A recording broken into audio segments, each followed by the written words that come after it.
সমবেত ভক্তবৃন্দের চরণে আমার কোটি কোটি দণ্ডবত প্রণিপাত। শ্রীমন মহাপ্রভু পূর্ণ কাশীধামে সনাতন গোস্বামী পাদকে উদ্দেশ্য করে বিশ্বজীবকে 64 ভক্তি অঙ্গ যাজনের কথা বলেছেন। সবশেষে 5টি সাধনের গুরুত্ব আরোপ করলেন। সাধু সঙ্গ, নাম কীর্তন, ভাগবত শ্রবণ, মথুরাবাস, শ্রীমূর্তির শ্রদ্ধায় সেবন, সকল সাধন শ্রেষ্ঠ এই পঞ্চ অঙ্গ। কৃষ্ণ প্রেম জন্মায় এই 5-এর অল্প সঙ্গ। খুব ভালো করে পয়েন্টটা শুনুন। বললেন 64 ভক্তি অঙ্গের মধ্যে 5টি হলো সেরা সাধন। সাধু সঙ্গ, নাম কীর্তন, ভাগবত শ্রবণ, মথুরা বাস অর্থাৎ বুঝেবাস। যদি দেহে করতে না পারে মনে মনে ভাববেন আমি বুঝে আছি। আর শ্রীমূর্তির শ্রদ্ধায় অর্জন। দীক্ষিত ব্যক্তি মাত্রেরই কর্তব্য নিজ গৃহে নিজ হস্তে গোবিন্দ সেবা করা, শ্রীমূর্তির শ্রদ্ধায়। এই 5টার মধ্যে 5টা যদি না করতে পারেন, কবিরাজ গোস্বামী পাদ বলেছেন, এক অঙ্গ সাধে দেহ সাধে বহু অঙ্গ, নিষ্ঠা হইলে উপজয়ে প্রেমের তরঙ্গ। এই অঙ্গ সাধন করলে কি হয়? মুক্তি জন্মায় বলেন নাই, কিন্তু বললেন কৃষ্ণ প্রেম জন্মায় এই 5-এর অল্প সঙ্গ। সামান্য সঙ্গ যদি 5-এর করেন তাহলে কৃষ্ণ প্রেম জন্মাবে। 5টা করতে হবে না, একটাও যদি সঙ্গ অল্প। এই যে শ্রবণ করছেন তো 64 ভক্তি অঙ্গে একটা অঙ্গ হলো শ্রবণ। কিছুক্ষণ যদি এই ভাগবতী কথা শ্রবণ করেন তাহলে কি বলছেন? নিষ্ঠা হইলে উপজয়ে প্রেমের তরঙ্গ। মুক্তির উপরে যে কৃষ্ণ প্রেম, মুক্তি হলে কৃষ্ণ পাওয়া যায় না, কৃষ্ণ পাওয়া যায় প্রেমেতে। সেই কৃষ্ণ প্রাপ্তির পথ সুগম হয়ে যায় যদি শ্রবণটি ঠিক মতো করা হয়। নিষ্ঠা হইলে উপজয়ে প্রেমের তরঙ্গ, প্রেম লাভ হয়, আর সেই প্রেমেতে কৃষ্ণ সেবা লাভ হয়। প্রেমে কৃষ্ণার স্বাদ হলে ভবনাশ হয়। প্রেমে যদি কৃষ্ণ আস্বাদন হয়, ভবনাশটা আপনামি হয়ে যায়। ওটার জন্য পৃথক চেষ্টা করতে হয় না। মুক্তি লাভের যে ভবনাশ মানে কি? মুক্তি লাভ। ভবনাশ মানে মুখ সংসার নাশ, সেটার জন্য আর পৃথক সাধন করবার দরকার নাই। কৃষ্ণ প্রেম লাভ হলে মুক্তি আপনা আপনি হয়ে যায়। নৈমিষারণ্যে 60,000 ঋষির সভাতে সুত গোস্বামী পাদ হরিকথামৃত পরিবেশন করছে। সেখানে শ্রীমদ্ ভাগবতের মহিমা বোঝা দিয়ে বলেছেন যে দেখো ঋষিগণ কতক্ষণ পর্যন্ত অন্যান্য শাস্ত্র শোভা পায় তাবৎ রাজন্তে অন্যানি পুরাণানি যাবন্ন শ্রুতে ভাগবত। যতক্ষণ ভাগবতী কথা কানে না যায় ততক্ষণ পর্যন্ত অন্য শাস্ত্রের আলো। যেই ভাগবতী কথা কানে গেল আর অন্য শাস্ত্র শুনতে ইচ্ছে হবে না। তাবৎ রাজন্তি তাবৎ রাজন্তে অন্যানি পুরাণানি, অন্য সমস্ত পুরাণ শাস্ত্রাদি শোভা পায় কতক্ষণ? যতক্ষণ কর্ণে হরি কথা প্রবেশ না করে, গোবিন্দ কথা প্রবেশ না করে ততক্ষণ অন্যান্য শাস্ত্র শুনতে মনে হয়।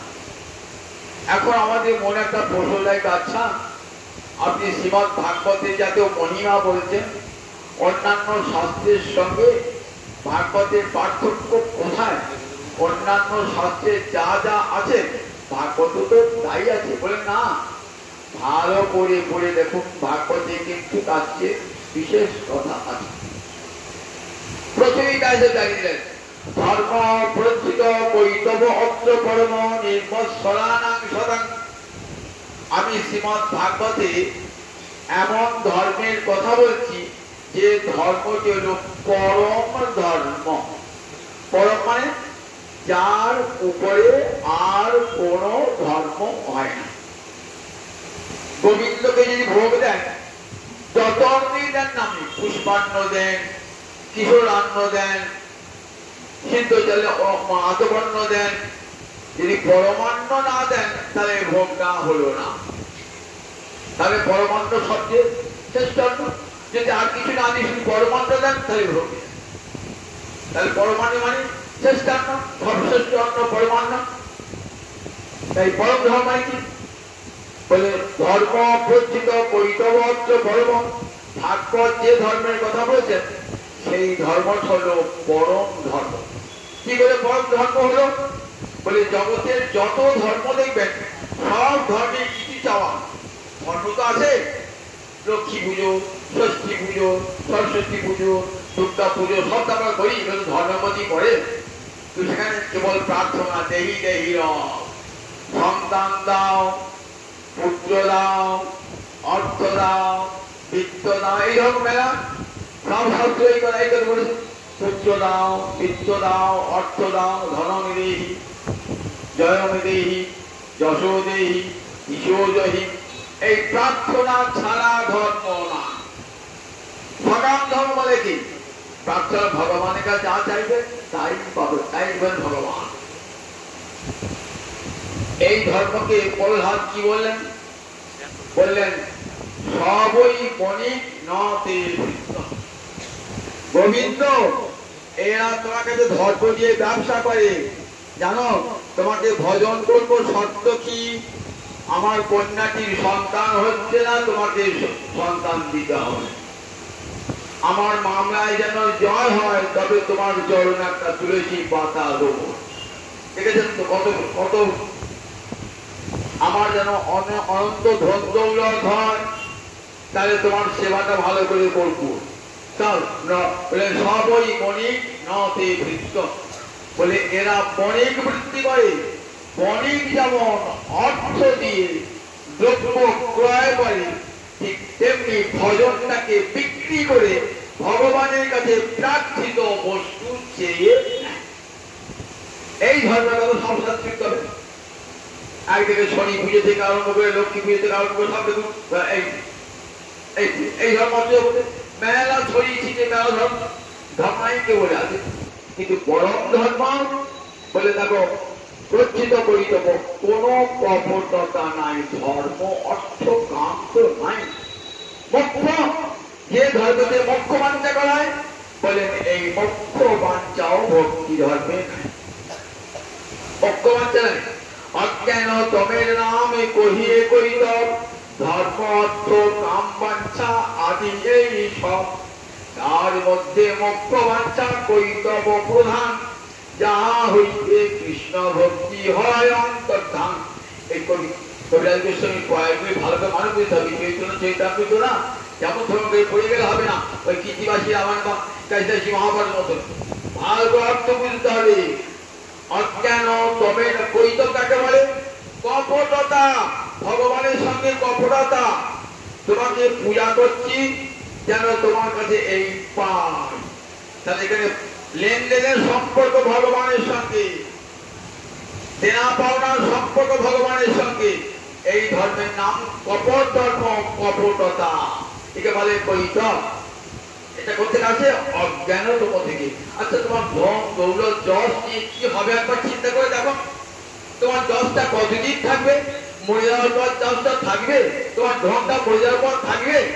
আবার যদি তুমি কোনো যাগযজ্ঞ করো স্বর্গে যাবে, আবার তো নেমে আসবে, আবার তো ভোগ করতে হবে। তাহলে অজ্ঞান থেকে এই ভগবানের কাছে দাও দাও দাও দাও শব্দ এবারে অজ্ঞানীয়তমের নাম কহিয়ে ফেলতে হবে। তার মধ্যে মুখ্য মুক্তি বাঞ্ছা, একটু সব শাস্ত্র বলেছেন, বলে মুক্তি বাঞ্ছা তো করিত বিদ্যমান। কি রকম না, মুক্তি বাঞ্ছা মানে নিজের সুখের বাঞ্ছা। আমি সংসার দেশ ভোগ করতে পারছিলাম, সেই সংসার দেশ থেকে আমাকে মুক্তি দাও।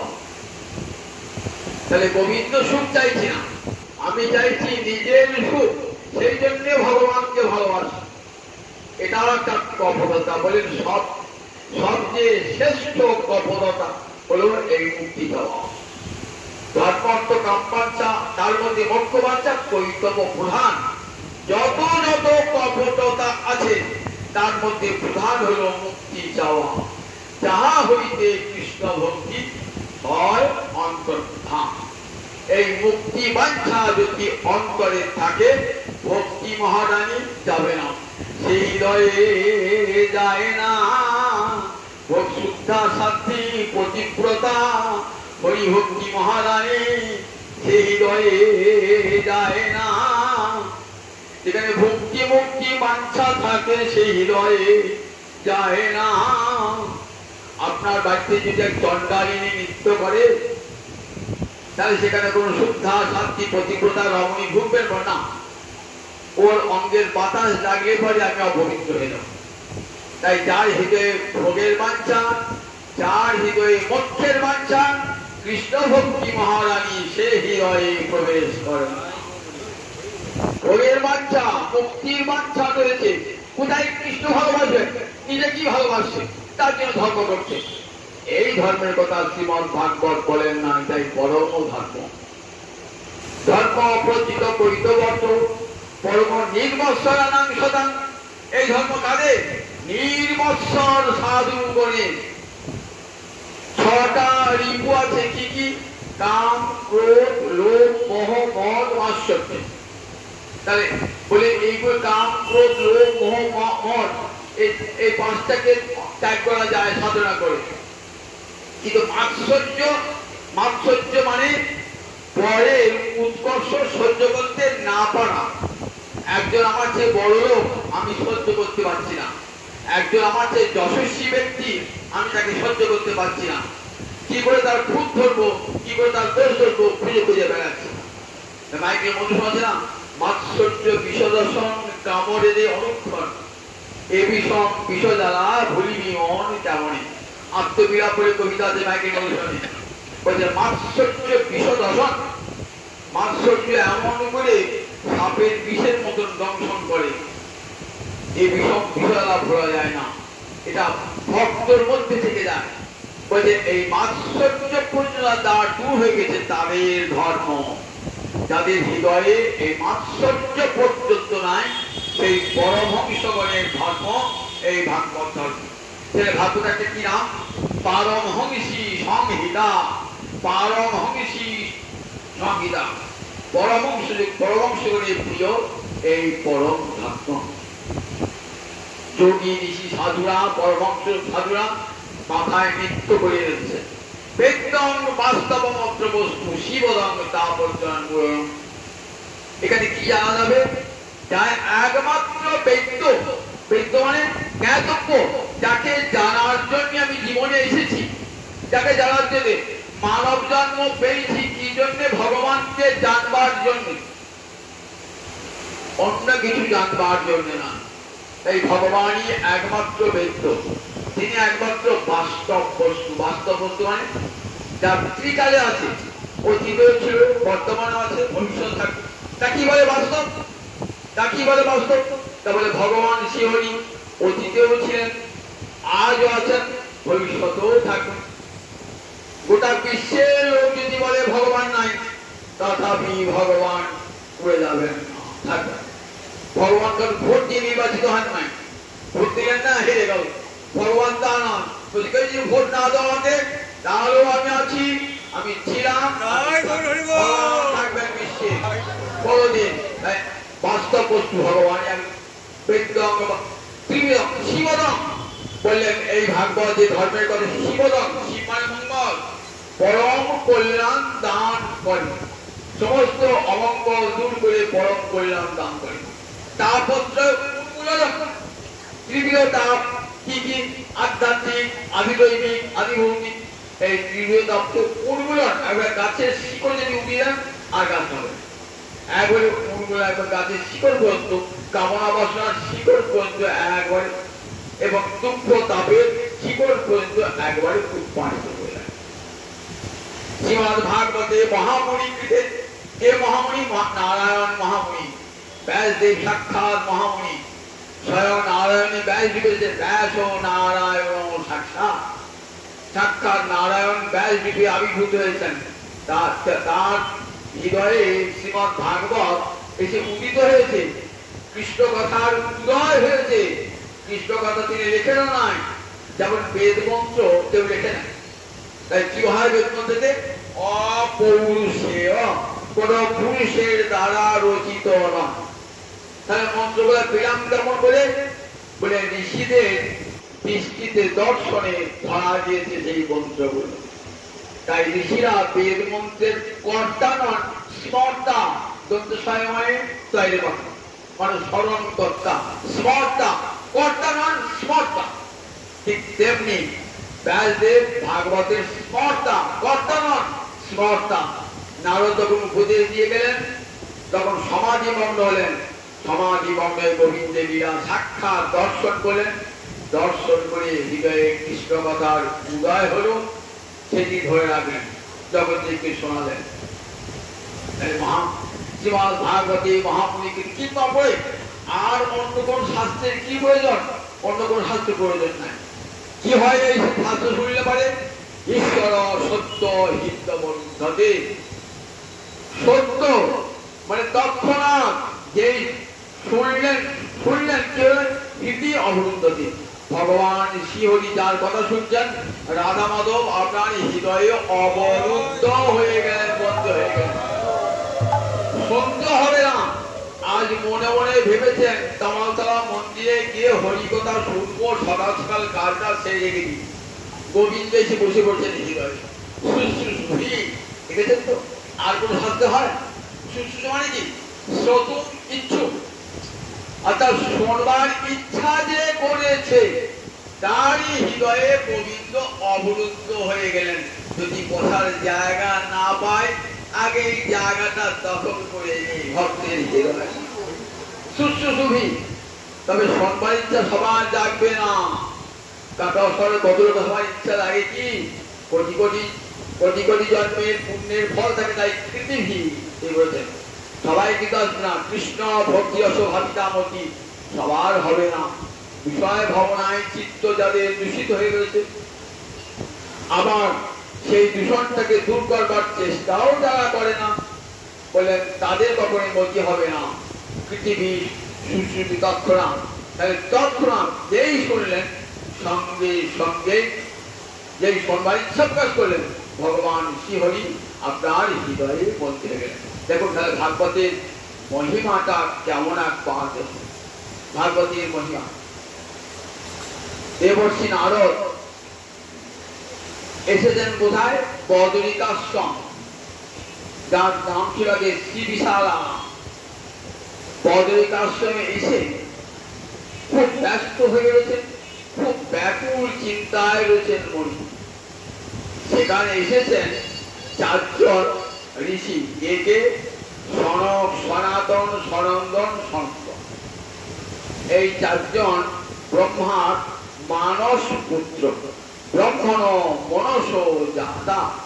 নারদেরও আগে এদের জন্ম ব্রহ্মার মন থেকে জন্মিয়েছেন বলে এদিকে ব্রহ্মার মানস পুত্র বলা। কোথায় এসেছেন এরা? এরা এসেছেন বদ্রিকাশ্রমে এসেছেন। নারদ ছুটতে এসেছেন।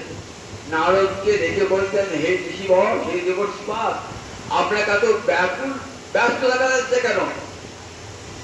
নারদ তো দেখি প্রণাম জানাচ্ছেন, মনিবর আমি পৃথিবীটাকে পূর্ণ স্থান মনে করে সব লোক পরিত্যাগ করে পৃথিবীতে দেখলাম ত্রৈলোক্যে পৃথিবী ধন্য, ত্রিলোকে পৃথিবী ধন্য, বলি আমি পৃথিবীতে ছুটে এলাম, গয়া, কাশী, পুষ্কর, সেতুবন্ধ, রামেশ্বর সব তীর্থ ঘুরলাম, দেখলাম সব কলির প্রভাব, সর্বত্র কলির রাজত্ব, সাধুদের উপরে কলির প্রভাব। ভাবলাম কি হলো, বললেন পাষণ্ড ধর্মে সব মতি। আমি ঘুরতে ঘুরতে বৃন্দাবন ধামে চলে গেলাম। বৃন্দাবনে গিয়ে এক অদ্ভুত দৃশ্য দেখলাম। যমুনার তীরে গিয়ে দেখি তরুণী রমণী আর তার দুপাশে শুয়ে রয়েছে দুটি বৃদ্ধ পুত্র। আশ্চর্য ব্যাপার না, মা বুড়ি হয়, ছেলে হয় যুবক। এখানে উল্টো। কি উল্টো হয়েছে? মা তরুণী আর দুটো ছেলে বৃদ্ধ হয়ে দুপাশে ঘুমোচ্ছে। বলছে মা তুমি কে গো? তা বলছে অহং ভক্তি দিদি খ্যাতা, আমার নাম ভক্তি মহারানী। ভক্তি মহারানী। দক্ষিণ ভারতে আমার জন্ম, দ্রাবিড় আমার জন্ম, কর্ণাটকে বৃত্তিপ্রাপ্ত হয়েছি, মহারাষ্ট্র সম্মানিত হয়েছি, কিন্তু গুর্জর দেশে এসে আমার অঙ্গ ভেঙে গেছে। আমি বৃন্দাবনে এসে আবার তারুণ্য পেলাম, কিন্তু আমার এই দুটি পাশে শুয়ে রয়েছে আমার সন্তান, এরা জরাগ্রস্ত হয়ে গেছে, এদের ঘুম আমি ভাঙাতে পারছি না। আর আপনার এতগুলো দাসী যে সেবা করছে এরা কারা? বলি এরা সব গঙ্গা, যমুনা, সিন্ধু, কাবেরী এই সমস্ত নদী মূর্তি ধারণ করে আমাকে সেবা করছে। এই দেবশিবাদ কৃপা করে আমার চিন্তা মচ্চিন্তা অপসারণ, আমার হৃদয়ের চিন্তা দূর করে দাও। কেন আমার এমন হল? আমার ছেলে দুটি পড়ে কিছুই ঘুম ভাঙাতে পারছি না। তখন দেবর্ষি নারদ বললেন, ধ্যানে বসলেন, বললেন আপনি তো গোবিন্দের অত্যন্ত প্রিয়া, তাই আপনার তারুণ্য কেউ নষ্ট করতে পারবে না। ভক্তি মহারানী চির যুবতী এবং চির সুন্দরী। ভক্তি মহারানী নইলে গোবিন্দকে আকর্ষণ করতে পারে? ভক্তি কৃষ্ণা আকর্ষিনী, ভগবানকে আকর্ষণ করে নিয়ে আসে। ভগবান তো পুরুষোত্তম, পুরুষোত্তমকে আকর্ষণ কে করবে? সবচেয়ে যে সুন্দরী সেই তো আকর্ষণ করতে পারে। তাই গোবিন্দকে আকর্ষণ করে নিয়ে এসছেন কে? ভক্তি মহারানী। দেখেন না, যদি ভক্তি অন্তরে প্রবেশ করে, সে পুরুষই হোক আর নারী হোক, খুব সুন্দর হয়, সুন্দরী হয়। ভক্তি মহারানীর এমন ক্ষমতা, যারা হৃদয়ে ভক্তি পোষণ করবেন তাদের মন যেমন সুন্দর হয়, বাইরে দেহটাও তেমনি সুন্দর হয়ে যায়, কারণ ভক্তি মহারানী প্রবেশ করেছে। আর এই যে দুটি সন্তান, এরা জ্ঞান আর বৈরাগ্য। বললেন বৃন্দাবনে জ্ঞান আর বৈরাগ্যের গ্রাহক নাই, এখানে ভক্তি ছাড়া অন্য জ্ঞান বৈরাগ্যের নেই। সত্য ত্রেতা দাপরে জ্ঞান বৈরাগ্যের কদর ছিল, কলিযুগে কেবল ভক্তি, করো ভক্তি, করো ভক্তি। কলিতে একমাত্র ভক্তি সাহা। আমার ছেলে দুটির ঘুম ভাঙিয়ে দাও দেবশ্রী নারদ, আমার ছেলে দুটির ঘুম ভাঙিয়ে দাও। বলে আচ্ছা ঠিক আছে, আমি একবার চেষ্টা করে দেখি। ছেলে দুটির কানে বেদ মন্ত্র উচ্চারণ করলেন, বেদান্ত উচ্চারণ করলেন, বেদাঙ্গ উচ্চারণ করলেন, গীতা উচ্চারণ করলেন। একবার উঠল, হাই তুলল, আবার ঘুম ভাঙল, ভাঙে আবার ঘুরিয়ে পড়ল। ঘুম আর ভাঙাতে পারল না। বললেন আমি এলাম কি করে তাদের ঘুমটা ভাঙানো যায় চিন্তা করছি, মনে মনে ধ্যান করছি। এমন সে একটা দৈব বাণী হলো। কি দৈব বাণী হলো? সৎকর্ম সমাচরণ, সৎকর্ম আচরণ করো, তাহলে ওরা ওদের ঘুম ভাঙে। সৎকর্মটা কি? আমি তো শাস্ত্র ফিরি পাচ্ছি না, সৎকর্ম জিনিসটা কি? তাই বহু জনকে জিজ্ঞাসা করলাম, অনেক সাধু ঋষি মুনিকে জিজ্ঞাসা করলাম, কেউ ভালো করে উত্তর দিতে পারলো না। যাক, আমার সৌভাগ্য আপনাদের পেয়েছি। কৃপা করে বললেন ঋষিবর, তুমি জানো না কাকে সৎকর্ম বলে? বলেন সৎকর্ম সে অনাদি অতীত অনন্তকাল থেকে আছে। সপ্তাহব্যাপী শ্রীমদ ভাগবত শ্রবণ, সপ্তাহব্যাপী ভাগবত শ্রবণ এইটি সৎকর্ম, এটি নির্ধারিত হয়ে আছে। তাহলে কোথায় করবো? নির্দিষ্ট স্থান দেখুন কে করবে। সনক সনাতন সনাতন সনন্দ কুমার বলে আমরা করব। কোথায়? হরিদ্বারে আনন্দতর।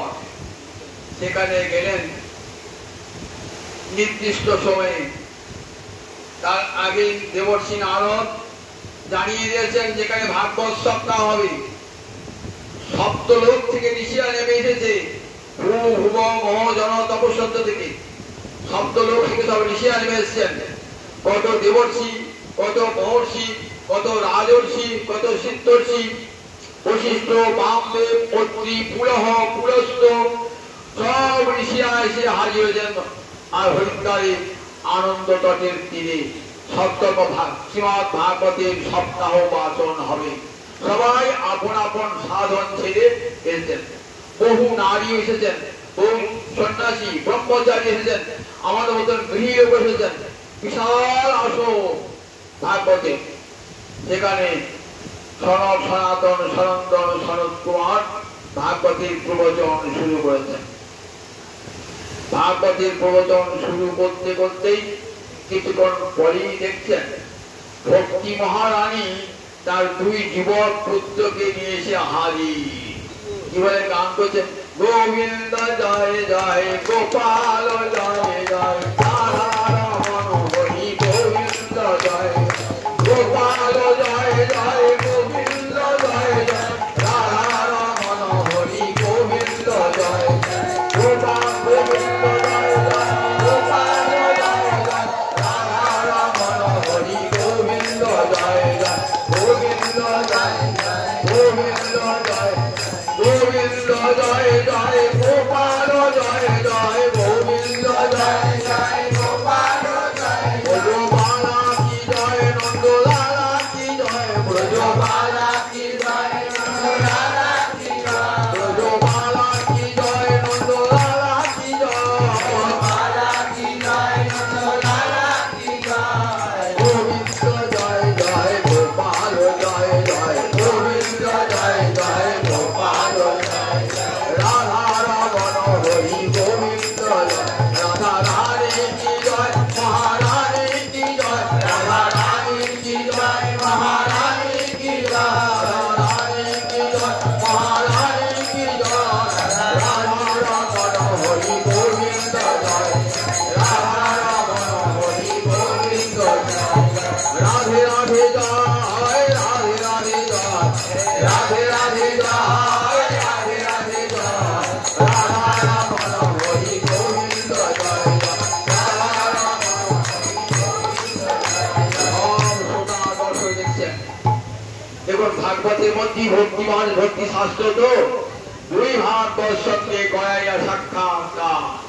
আমার মহাপ্রভু কলিযুগে দুই ঠাকুর গঙ্গিদায় কি করলে? দুই ভাই হৃদয়ে খালি অন্ধকার, দুই ভাগবত সঙ্গে করাইল সাক্ষাৎকার। গৌর হরিয়া নিতাই প্রাণ আমাদের হৃদয়ের অন্ধকার দূর করে প্রতি ভাগবতের সঙ্গে পরিচয় করেন। এক ভাগবত ভক্তি রস শাস্ত্র, আর এক ভাগবতে ভক্তি রস পাত্র। ভক্তি রসের শাস্ত্র শ্রীমদ ভাগবত, আর ভক্তি রসের পাত্র হলেন আপনারা ভক্তজন। এই দুটোর সঙ্গে পরিচয় করে দিলেন যে ভক্ত সঙ্গে বসে বসে তার ভক্তি শাস্ত্র আস্বাদন করো, জীবন ধন্য হয়ে যাবে, আর কোনো ধর্ম নাই। এমনি করে ভক্তি মহাদেব কলিযুগে একমাত্র হরি হরি করো ভক্তি করো ভক্তি বলতেন। আমি কোথায় থাকবো বলো? ভক্তি মহারাজ বলছেন জগতে যত কৃষ্ণ ভক্ত আছে সমস্ত ভক্ত কৃষ্ণ ভক্তের হৃদয়কে আসনে পেতে সেখানে বসে থাকুন। যেখানে হরি কথা হরিনাম হবে, ভক্তগণের সমবেত হবে, আর ভক্তি আমি নৃত্য করতে করতে তার হৃদয়ে প্রবেশ করবেন। তাই যেখানে হরিকথা, যেখানে হরিভক্ত, সেখানে আমার ভক্তি মহারাজ হরিকথা শুনছেন। শুনতে শুনতে ভক্তি মহারাজ এলেন, জ্ঞান বৈরাগ্য দুপাশে এসে হাজির। দেখেছেন তো, জ্ঞান ভক্তি বিরাগানাং স্থাপনায় ইদং প্রকাশিত। সুত গোস্বামী বলছেন, জানো শ্রীমদ ভাগবত কেন প্রকাশিত হয়েছে? জ্ঞান ভক্তি বৈরাগ্য এই তিনটেকে জগতে প্রতিষ্ঠিত করবার জন্য। জ্ঞান ভক্তি বৈরাগ্য পুরাণবিদং ব্রহ্ম সংবিদং, এই গ্রন্থ বেদ তুল্য গ্রন্থ। নারদের মনে একটা সংশয় দেখা দিয়েছিল যে বেদ, ভাগবত তো বেদের সার, তার তো বেদের কথা শোনালাম কিন্তু জ্ঞান বৈরাগ্য তো জাগলো না। গীতাও শোনালাম, সেও তো বেদের সার, কিন্তু জ্ঞান জাগলো না। তাহলে ভাগবত একবার বলেন, দেখো দুধে দুধ আর ঘি, দুধ থেকে ঘি উৎপন্ন ঠিকই, কিন্তু দুধ আলাদা ঘি আলাদা, দুধ আলাদা ঘি আলাদা। ঘিটি গোবিন্দকে দিতে হবে অন্যের সঙ্গে, তবে গোবিন্দের ভোগটা লাগে, গোবিন্দের কাছে বড় পুজো হয়ে যায়। তারপরে দেখো, যদিও দুধ থেকে ঘি উৎপন্ন হয়, তথাপি ঘিটের আস্বাদ আলাদা। বেদ থেকে ভাগবত উৎপন্ন হয়েছে, কিন্তু ভাগবতের পৃথক আস্বাদ, পৃথক আস্বাদ। গাছ দেখছেন তো, গাছের আমের রসটা কি গাছের সর্বত্রই আছে, কিন্তু আমের পাতা চুষছেন, ডাল চুষছেন, ছাল চুষছেন, আমের আস্বাদ পাবেন কি? পাবে না। আস্বাদ তো কোথায় আছে? ফলটাতে আস্বাদ আছে। ওই বৃক্ষের নির্যাস সব কোথায় আছে? আমফল। ঠিক তেমনি বেদের নির্যাস কোথায় আছে? বলেন শ্রীমদ ভাগবতী বেদের নির্যাস। তাই বেদ থেকে উৎপন্ন হলো শ্রীমদ ভাগবতেরও বেদের নির্যাস। এমনি করে ভাগবতী কথা শোনাচ্ছেন তো, শুনতে শুনতে ভাগবতী কথা প্রায় শেষ হয়েছে, তখন কি দেখেন? স্বয়ং ভগবান এসে হাজির। বলছেন, যত্র যত্র প্রবর্ততে কলম ভাগবতী কথা, যত্র যত্র প্রবর্ততে কলম ভাগবতী কথা। যেখানে যেখানে কলিতে ভাগবতী বার্তা হয়, তত্র তত্র হরিজাতি গৌরীব ভক্ত বৎসল। পদ্মপুরাণ বলছে, যেখানে যেখানে হরিকথা হবে কলিতে, যত্র যত্র প্রবর্ততে কলম ভাগবতী কথা।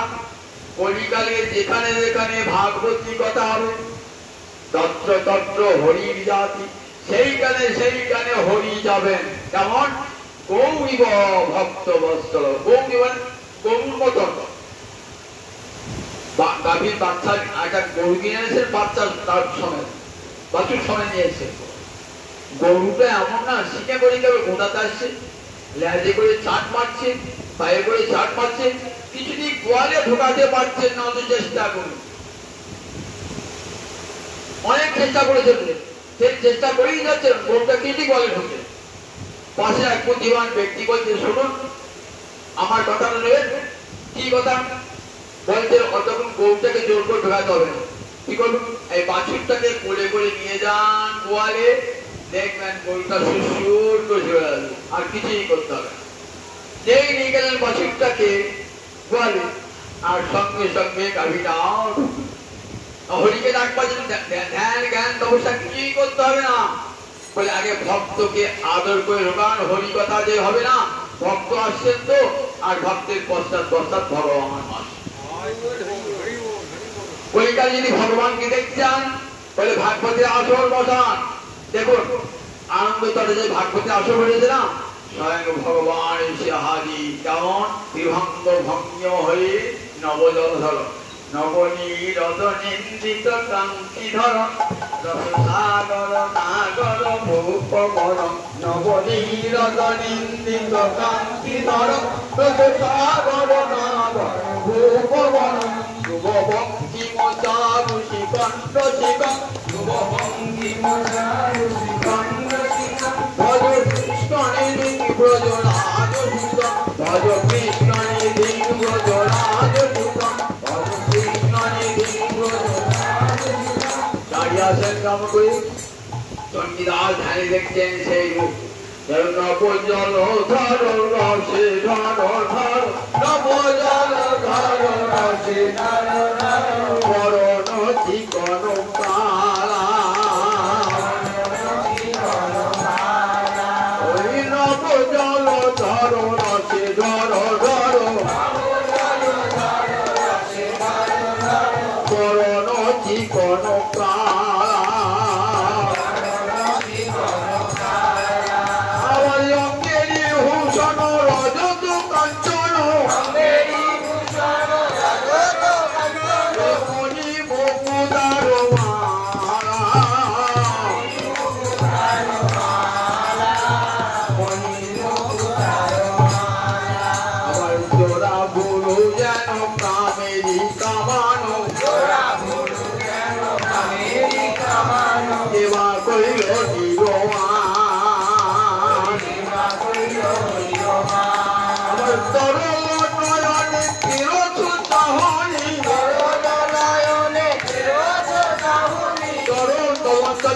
চঞ্চল হলে বাঁকা দৃষ্টি রাধার দিকে তাকিয়ে আছে তরল নয়নে চিরচুন চাহনি চাহনি নয় ওটা বিষম কুসুম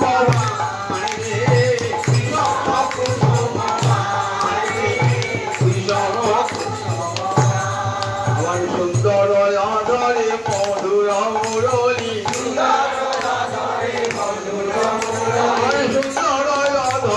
মধুর মুরলী আসিয়া কথাটি কয় হাসিয়া কথাটি কয় মুরলী হাতে নিয়ে ভাষা দিল ভাগবতে আসলে সে হারিয়ে সবাই অবাক হয়ে গেলেন ভগবানকে দর্শন করছে সাধন করে ভগবানকে পান নাই আর হরিদ্বারে আনন্দটাকে ভগবান এসে হারিয়ে সমস্ত ভক্ত তখন ভাবে তন্ময় হয়েছেন ভক্তের হৃদয়ে ভগবান প্রবেশ করেছেন বলছেন দেবর্ষী নারদ এতে অবাক হবার কিছুই নয় জানো এই সবটা একটা পুরাতন আখ্যান আছে আমি তোমাকে শোনাচ্ছি তুঙ্গভদ্রা নদীর তীরে ছিলেন এক ব্রাহ্মণের নাম আত্মদেব সেই ব্রাহ্মণ বড় নিষ্ঠাবান ব্রাহ্মণ ছিলেন তার অধের সম্পদ রয়েছে ঘরে তার স্ত্রীর নাম ধুন্ধুলি ধুন্ধুলি মানে বুঝতে পারছেন তো ধুন্ধুলি মানে ঝগড়া ছাড়া কিছুই বোঝে না ধুন্ধুলি ঝগড়া কলপ্রিয়া ঝগড়াই তার স্বভাব অত্যন্ত জেদি সে দেখতে সুন্দরী হলে কি হবে মনটা বড় অসুন্দর কুটিল স্বামী স্ত্রী দুজনে থাকেন সন্তান নাই তো ভাবছেন আমি তো এই সন্তান আমি যখন আমার পিতৃপুরুষকে জল দান করি আমার নিঃশ্বাসটা কেমন হয়ে দীর্ঘ নিঃশ্বাসে জলটাও গরম হয়ে যায় আমার বীরসে পুজোটা পান করে এই মনে মনে ভাবছেন আমি এমন অভাগা যে আমার একটা সন্তান হল না মনে ভাবছেন স্ত্রী ভাবছেন ভারী হয়েছে সন্তান হয়তো গিয়েছে ভারী হয়েছে স্ত্রীটিকেও চিন্তা নেই ব্রাহ্মণ ভাবেন পুত্রার্থে গৃহদে ভার্যা পুত্র পিণ্ডের প্রয়োজন শাস্ত্রে বলেছেন কি বলে আমি বাড়ি থেকে বেরিয়ে গিয়ে ব্রাহ্মণ কি বললেন একটা সরোবরের তীরে বসে আছেন বিশাল দোকানে দেখে একটা সন্ন্যাসী সে জল পান করছে জল পান করার পর গিয়ে ব্রাহ্মণকে সন্ন্যাসী বলছেন বাবা আমার একটা প্রার্থনা আছে কি প্রার্থনা আমার সংসারে সব আছে সুন্দর স্ত্রী আছে ঐশ্বর্য আছে আমার একটি পুত্র নাই পুত্র কন্যা কিছু এখন অভাগা আমি বাড়িতে কাজ লাগিয়ে ফল হয় না গরু পুষলে তার বাচ্চা হয় না বাড়িতে ফল লাগিয়ে পচে দেয় আমাকে কি বাকুন যাতে আমার একটি সন্তান হয় সন্ন্যাসী তাকিয়ে দেখে বলে 7 জন্মে তোমার সন্তান হবে না পিতা চেষ্টা করো না আপনি যোগ বলে করে দেন আমার সন্তান আমি পারি সাধুরা পারি আমি যোগ বলে করি বলে দেখো হতকারিতা করো না ভগবানের দৈব বিধির উপরে হতকারিতা করো না ফল অন্যরূপ হবে অঙ্গরাজা করেছিলেন যেমন তুলাচারী পুত্র জন্মেছেন বেন রাজা চিত্রকেতু রাজা পুত্র চাইলেন কেমন হয়েই মরে গেল বলে দেখো বহু উদাহরণ আছে পুত্র নিয়ে কি হবে রাজা? পুত্র কোন সুখ দেবে? ভগবানকে প্রাণ ভরে আস্বাদন করো, ভগবানকে পুত্রকে ভাবো, কিন্তু মন মানে না। বলে ঠিক আছে, এই ফলটা দিলাম, আপনার স্ত্রীকে খাওয়াবেন, আপনার স্ত্রী গর্ভবতী হবে, সন্তান হবে। কি এলেন এসে স্ত্রীকে বলছেন খাও ফলটা, তারপর সন্তান হবে। স্ত্রী মনে ভাবছেন ফল আমি খাবো, সন্তান হবে বাবা 10 মাস 10 দিন পেটে রাখতে হবে ছেলেকে, আমার তো খাওয়া দাওয়া বন্ধ হয়ে যাবে, নড়তে চলতে পারবো না, অসুবিধা নেই, বাড়ির ডাকাতি পরে ছুটে পালাতেও পারবো না। আমরা এবার আঁচুর ঘরে ঢুকবো, ননদের এসে সব নিয়ে পালাবে, কত চিন্তা। আঁচুর ঘরে যে কদিন থাকবে ননদের এসে সব নিয়ে পালাবে। আবার ছেলে যদি সুখের মতো 12 বছর পেটে থেকে যায় তাহলে কি হবে? আবার ছেলে যদি বা হলো তাকে মানুষ করো, সেটা আমার বন্ধু ছেলে আমি চাই। মনকে ডেকে বলছে কি করা যায় বলবে? বলে বলছে সব দিদি সন্তান তোকে কি হবে? আমার তো অনেক সন্তান আছে, আবার একটা সন্তান হবে, এটা তোকে দিয়ে দেবো। আমার স্বামীরা টাকা লোভী, অর্থ লোভী, অর্থ তোকে দিতে হবে, তুই আমি রটিয়ে দেবো। 6 মাস আমার সন্তানটা মরে গেছে, 6 মাসই গর্ভনষ্ট হয়ে গেছে, আর আমার ছেলেটাকে তোকে দিয়ে দেবো, আর আমার স্বামী দিয়ে টাকা দিয়ে দেবে, আর দেখ আমি এসে বুকের দুধ খাই মানুষ করতে যাবো। বলে তাই তো, ফলটা গরুটায় খাই, ফলটা গরুটায় খাই। কি বললেন? স্বামীকে সিরিয়াসলি জিজ্ঞাসা করছে, ফলটা গরু খাই দিয়েছ? ফলটা খেয়েছো? হ্যাঁ ফল খেয়েছো। ফল খেয়েছি, স্বামীর সঙ্গে যাওয়া কি? ফল খেয়েছি, পত্র খাই না। এই মিছে করে গর্ব ধারণের ভান করেছি। যে সন্তান হয়েছে, বোনের সন্তান হয়েছে না, এই সন্তানটি বোন লুকিয়ে লুকিয়ে নিয়ে গেছে। ভাবছে আপনি ভাবছে আমারই সন্তান, খুব ধুমধাম জানতে করুন, সন্তানের ব্যাপারটা আনন্দ হয়, বহুদিন সন্তান বলুন। ছেলেটি আস্তে আস্তে সন্তান হয়েছে, সন্তানের নাম হলো একটা ধন্দুকারী, ধন্দুরি ছেলে, ধন্দুকারী ছেলে কি হবে? তেমনি হচ্ছে আমার মা, তেমনি তার সন্তান হবে ধন্দুকারী। জন্মগ্রহণ করি একটু বড় হতে হতে যত প্রকার অসৎ গুণ তার, চুরি ডাকাতি রাহাজানি, পরের ছেলেকে মেরে কুয়ে ফেলে দেওয়া, লোকের বাড়িতে আগুন লাগিয়ে দেওয়া, এছাড়া আর কোনো কাজ তার নাই, কোনো ভালো কাজ। আমার ভালো লোকের ছেলে এমন যা সব চেষ্টা করে ভালো কাজ ছেলেকে আনতে পারে না। ভাবছেন ছেলে না হলে তো ভালো, এই কি হলো? সত্যি বেশি বলেছিলেন না, এমন ছেলে দিয়ে কি করবো মনে হয় ভাবছেন। বাপ মা কি করো, ভাই দেখা কোথায় টাকা বার করো, কোথায় টাকা বার করো। এদিকে গরুর পেট থেকে একটা সুন্দর সন্তান হয়েছে। ভাই বলছে দেখেছো কয়েক মাস বাদে, দেখেছো কেমন ভাগ্যবান আত্মদেব, গরুর পেট থেকে সন্তান বাড়ে, দেখি কি সুন্দর, দেখেছো কান দুটো গরুর মতো, তাই গোকর্ণ না হয়ে গেল গোকর্ণ। গোকর্ণ কিন্তু ঋষি আশীর্বাদে হয়েছিলেন তো, তাই সব গুণযুক্ত একেবারে বাল্যকাল থেকে একবারে জন্মিয়েছেন, পূর্ণ সংস্কার নিয়ে জন্মিয়েছেন, ভগবানের প্রতি শাস্ত্র জ্ঞান সব তার। বাবাকে বলছেন বাবা দুঃখ করো না, দেখো মা কে কার পুত্র, কে কার পিতা, কে কার মাতায় জগতী, ওই বৈরাগ্য গোকর্ণে কি করবো বাবা, তুই সংসার ত্যাগ করি, গোবিন্দ ভজন কৃষ্ণ ভজন করো, কৃষ্ণ ভজনে তোমার সব লাভ হয়েছে। ঠিক বলেছি, আমি চলে যাই বলে সে চলে গেলেন। গোকর্ণ সংসার ত্যাগ করলেন, গোকর্ণের পিতা আত্মদেব সংসার ত্যাগ করলেন। ছেলের তো ভারী হল, বাবা সব সম্পত্তি লুটে খাওয়া। মাকে বলছে বল বাবা কোথায় থেকে সম্পত্তি বার কর, তো মেরে ফেলতো তাকে, বারবার ভয় দেখাচ্ছে। মা কি করলেন, একভাবে ছেলেটা তো মারতে পারবো, মেরে তো কুয়োয় পড়ে আত্মহত্যা করল। বাস এইবার তার কেউ নাই, 5টা বনিতাকে বাড়িতে নিয়ে এসছে, বৈশারমণীকে বাড়িতে নিয়ে এসছে। তাদের বাপের সব সম্পত্তি উড়ে গেল, শেষ হয়ে গেল কর্পূরের মতন।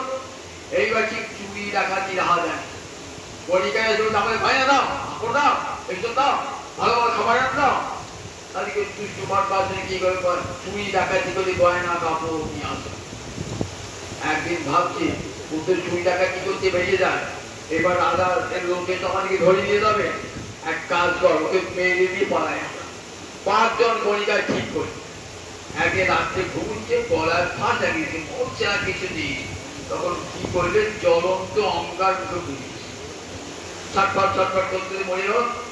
এই বলটা মাটি কর, মাটি করে পুঁতে দে, মাটি করে পুঁতে দিয়েছে। এইবার যেদিকে জিজ্ঞেস করে কি বলবি, আমাদের স্বামী চাকরি করতে গেছে বিদেশে, বেলা টাকা পয়সা নিয়ে আসবে বলি। এই লোকের কাছে চাকরি করতে গিয়েছে, স্বামীকে মেয়ে তো পুঁতে দিয়েছে, একবার মাটির তলায় পুঁতে দিয়েছে। এমনি করে কাটাচ্ছে, সবাই ভাবছে। এইবার কিছুদিন বাদে প্রতিবিদ্ধ হয়ে গেছে, গণিকারা পালিয়ে গেছে, গোপন সংবাদ পেয়েছে, দেখছেন ভাইয়ের কেউ নাই, সব নিত্যে নিত্যে শ্রাদ্ধ করছে। শ্রাদ্ধ করে কি মনে হয়েছে, একবার যাই বাপের ভিটে, একবার যাই। এসেছেন রাত্রিবেলায় উঠোনে শুয়ে আছেন, দেখছেন যে একটা প্রেতাত্মা দেখা দিচ্ছে। কখনো ঘোড়ার রূপ ধারণ করছে, কখনো ভেড়ার রূপ ধারণ করছে, কখনো দেবতার রূপ ধারণ, বিভিন্ন রূপ ধারণ করে ভয়ঙ্কর শব্দ করছে, গর্জন করছে। তখন বলছে তুমি কে? কিন্তু প্রেত তো, তার তো কথা বলবো ক্ষমতা নাই। তখন কি করেছেন, ওই নিজের কমণ্ডলকে পূর্ণ তীর্থে জল ছিল শিখিয়ে দিয়েছে। তখন কথা বলছেন, আমি তোমার ভাই, আমার নাম ধুন্ধুকারী, আমি বহু পাপ কর্ম করেছি, ওই গণিকাগুলো আমাকে মেরে দিয়েছে, আমি প্রেতাত্মা হয়েছি, আমার মুক্তির ব্যবস্থা করো। বললে ভাই তোমার মুক্তি আমি সব তীর্থে দিই, মুক্তির ব্যবস্থা করেছি, সাধ্য করেছি, গয়া দিকে পিণ্ডদান করেছি, তা তো তোমার মুক্তি হলো না, সুতরাং মুক্তি হবে না। না ভাই, যেমন করে হোক আমাকে মুক্তি দান করতে হবে। ঠিক আছে, আমি চিন্তা করে দেখি। সারা চিন্তা করলেন, ব্রাহ্মণ সজ্জন পণ্ডিত বিদ্যানকে আহ্বান করলেন পরদিন সকালে। বলেন কি করে আমার এই প্রেতাত্মাকে উদ্ধার করা যায়? তারপরে সূর্যদেবের কাছে জিজ্ঞাসা করো। পরদিন প্রাতকালে সূর্যদেব আছেন, সূর্যদেবের গতিরুদ্ধ করিয়েছেন। হে সূর্যদেব, তুমি ধর্মকর্মের প্রবর্তক, তুমি বলো কেমন করে আমার ভাই প্রেতাত্মা, তাকে কেমন করে মুক্তি দান করবো। বলেন সৎকর্ম সমাজ, সৎকর্ম অনুষ্ঠান করো, সৎকর্মে সপ্তাহব্যাপী ভাগবত প্রবচন শুরু করো। লোকানুত পণ্ডিত বিদ্যান ভক্তিমান চিঠি লিখে সকলকে আমন্ত্রণ জানালেন যে আমার গৃহেতেই ভাগবত পালন হবে, 7 দিন ব্যাপী ভাগবত প্রবচন শুরু হবে। কত সন্ন্যাসী, কত সাধু, কত মহাত্মা পেলেন, আমাদের মতো অনেক গৃহস্থ পেলেন, কত নরনারী, তাদের সব পৃথক পৃথক সব বসবার জায়গা করেছেন। গোকর্ণ পাঠ করেন, প্রতিদিন একটা করে স্কন্ধ পাঠ করেন। বলে ভাই তুই বসে বসে শুনবে, শুনছে, কোথায় শুনছে, তার বসবার জায়গা না, সে ভয় হয়ে গেছে। তো একটা বাঁশ ছিল, তার 7টা গিট ছিল, ওই বাঁশের মধ্যে ঢুকে পড়েছে। প্রথম দিন পাঠ হলো, একটা গিট ফেলে গেল। দ্বিতীয় দিন পাঠ হলো, দ্বিতীয় স্কন্ধ, একটা গিট ফেলে গেল। তৃতীয় দিন হলো একটা গিট, চতুর্থ দিন একটা গিট, তারপর এমনি করে 12টা গিট। যেদিন 12 স্কন্ধ শেষ হয়ে গেল, 12টা গিট, এর 5টা মুখ ছেড়ে গেল। দেখলেন ভাই আমার প্রেতাত্মা থেকে দিব্য দেহ নিয়ে এসেছে আমার কাছে। তোমরা জিত ভাই, তোমার চরণে প্রণাম, তোমার জন্য আমি প্রেতাত্মা থেকে মুক্তি পেলাম। শ্রীমদ ভাগবত শ্রবণে আমার মুক্তি ঘটেছে, গয়ার পিণ্ডদান করে আমার মুক্তি হয় নাই। তুমি 7 দিন ব্যাপী ভাগবত প্রবচন করেছো, তারপরে আমার দিব্য দেহ লাভ হয়েছে। দেখছেন রথ এসেছে, বৈকুণ্ঠ থেকে রথ এসেছে, রথে করে নিয়ে গেলেন ভাইকে ধুন্ধুকারীকে, আর তাকে ধন্যবাদ জানিয়ে প্রণাম জানিয়ে চলে গেল। তখন জিজ্ঞাসা করছে, আচ্ছা সবাই তো ভাগবত পাঠ শুনলো, একা ধুন্ধুকারীর মুখ চলে গেল, আর সব শ্রোতাকে হলো না কেন? তখন বলছেন বৈকুণ্ঠের পার্শ্বদেরা, শ্রবণের তারতম্য আছে। সবাই ভাগবতে আসলে আসে বটে, কিন্তু মন দিয়ে ভাগবতটি শ্রবণ করে না, মনটি পালিয়ে যায়। মনটি কানটা খারাপ থাকে বটে, মনটি পালিয়ে যায়। বলেন দেখো বহু রকমের শ্রোতা আছে, সর্প শ্রোতা, ভেগ শ্রোতা, হংস শ্রোতা, সুখ শ্রোতা আছে না। সর্প শ্রোতা এসে ভেগ শ্রোতা এসে বকবক করবে, সর্প শ্রোতা চিত্র খুঁজে খুঁজে বেড়াবে। হংস শ্রোতা, সুখ শ্রোতা খুব কম পাওয়া যায়, তো তাই নয়, মনে মনে স্মরণ করে তার ধ্যান করা এমন লোক নাই। বলেন বেশি, কিন্তু এই 7টি দিন ভালো করে শুনেছে, সমস্ত অপরাধ থেকে মুক্ত হয়ে সমস্ত মনটা দিয়ে গোবিন্দ যা যা লীলা হয়েছে সেই লীলাগুলিকে মনে মনে স্মরণ করে তাই মুক্ত হয়েছে। আপনি পুনরায় ভাগবত পর্যন্ত শুরু করুন, যারা মন দিয়ে শুনবেন তারা গোবিন্দ লোকে চলে যাবে। আবার শ্রাবণ মাসে ভাগবত প্রবচন শুরু করেছিলেন, যে সত্যিবৃন্দ ঠিক ওই প্রেতাত্মার ধুন্দুগাড়ির মতন করে ভাগবত শ্রবণ করেছিলেন, তাদের সকলেই মুক্ত হয়েছিল এবং স্বয়ং আমাদের গোকর্ণকে ভগবান এসে আলিঙ্গন করে নিয়ে গেছেন। জগৎকে দেখো, গয়ায় পিণ্ডদান করে যার মুক্তি হয় না, শ্রীমদ ভাগবত শ্রবণ করে তার মুক্তি হয় না। শ্রীমদ ভাগবতে এত মহামহিমা, জগতে এমন এই মহাপুরাণের মতো মহিমা আর কোন শাস্ত্রের নাই। শ্রীমদ ভাগবত আমরা 5-7 দিন ধরে শুনেছেন, আমরা ধন্য, আমরা কাটাবাসী সবাই তো শুনতে পান নাই ভাগবতী কথা, শুধু আসানসোল থেকে এসেছেন আমার মেয়েরা যে হরিকথা শুনবো বলে। দেখুন ভাগবত কথার এমন একটা রসাস্বাদ, সবাই শুনতে চান ভাগবত কথা। রাধা মাধবের সামনে রাধা মাধবের কথা, কত আনন্দের কথা আমরা শুনে। আমার যদি কোনো সুযোগ হয়, আমরা তো প্রতিদিনই শোনেন, আবার একটু ভাগবত সপ্তাহ হবে, কোথাও না কোথাও হবে। পরমানন্দ শুনবেন, জেনে রাখবেন যে যেখানে গয়ায় পিণ্ডদানেও মুক্তি হয় না, হরিকথা শ্রবণে মুক্তি হয়ে যায়। আর ভাগবত পাঠের শেষ দিন সকলের চরণে কোটি কোটি প্রণাম জানাই। আমাদের বহু কষ্ট হয়েছে, 4 ঘন্টা 5 ঘন্টা বসে থাকতে হয়েছে, তার জন্য ক্ষমা প্রার্থনা করি। প্রাণ ভরিয়ে আপনাদের রাধা গোবিন্দ জয় ভক্তি হোক এই বলি এখানে ভাগবতী কথা শেষ। একটা গান শোনাই শেষ করেন, ভাগবত